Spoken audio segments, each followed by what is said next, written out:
بسم اللہ الرحمن الرحیم۔ السلام علیکم ورحمۃ اللہ وبرکاتہ۔ حدیث جبریل ایک مشہور حدیث ہے جس کے راویوں میں حضرت عمر اور حضرت ابو ہریرہ رضی اللہ تعالی عنہما جیسے بڑے صحابہ شامل ہیں۔ اس روایت کو امام بخاری و امام مسلم نے اپنے صحیح بخاری و صحیح مسلم میں روایت کیا ہے۔ روایت کے مطابق حضرت جبریل علیہ السلام انسانی صورت میں تشریف لائے اور حضرت محمد صلی اللہ علیہ وسلم سے ایمان، اسلام، احسان اور قیامت کے قائم ہونے کے بارے میں سوالات کیے۔ یہ گفتگو کرنے کے بعد وہ چلے گئے تو حضرت محمد صلی اللہ علیہ وسلم نے اپنے اصحاب کو بتایا کہ یہ فرشتہ حضرت جبریل تھے جو تمہیں دین کی تعلیم دینے کے لیے آئے تھے۔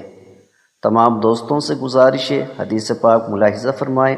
حضرت ابو ہریرہ رضی اللہ تعالی عنہ سے روایت ہے کہ ایک دن نبی کریم صلی اللہ علیہ وسلم لوگوں میں تشریف فرما تھے کہ آپ کے پاس ایک شخص آیا اور پوچھنے لگا کہ ایمان کسے کہتے ہیں؟ آپ صلی اللہ علیہ وسلم نے فرمایا کہ ایمان یہ ہے کہ تم اللہ پاک کے وجود اور اس کی وحدانیت پر ایمان لاؤ اور اس کے فرشتوں کے وجود پر اور اس اللہ کی ملاقات کے برحق ہونے پر اور اس کے رسولوں کے برحق ہونے پر اور مرنے کے بعد دوبارہ اٹھنے پر ایمان لاؤ۔ پھر اس نے پوچھا کہ اسلام کیا ہے؟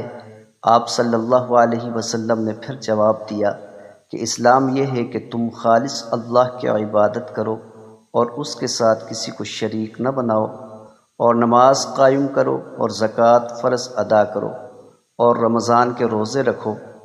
پھر اس نے احسان کے متعلق پوچھا۔ آپ صلی اللہ علیہ وسلم نے فرمایا احسان یہ کہ تم اللہ کی عبادت اس طرح کرو گویا تم اسے دیکھ رہے ہو۔ اگر یہ درجہ حاصل نہ ہو تو پھر یہ تو سمجھو کہ وہ تم کو دیکھ رہا ہے۔ پھر اس نے پوچھا کہ قیامت کب آئے گی؟ آپ صلی اللہ علیہ وسلم نے فرمایا کہ اس کے بارے میں جواب دینے والا پوچھنے والے سے کچھ زیادہ نہیں جانتا، البتہ میں تمہیں اس کی نشانیاں بتلا سکتا ہوں۔ وہ یہ ہیں کہ جب لونڈی اپنے آقا کو جنے گی اور جب سیاہ اونٹوں کے چرانے والے یعنی دیہاتی لوگ ترقی کرتے کرتے مکانات کی تعمیر میں ایک دوسرے سے بازی لے جانے کی کوشش کریں گے۔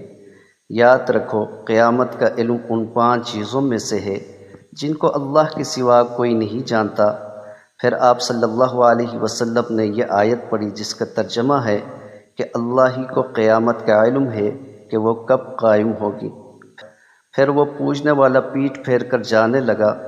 آپ صلی اللہ علیہ وسلم نے فرمایا کہ اسے واپس بلا کر لاؤ۔ لوگ دوڑ پڑے مگر وہ کہیں نظر نہیں آیا۔ آپ صلی اللہ علیہ وسلم نے فرمایا کہ وہ حضرت جبرائیل علیہ السلام تھے جو لوگوں کو ان کا دین سکھانے آئے تھے۔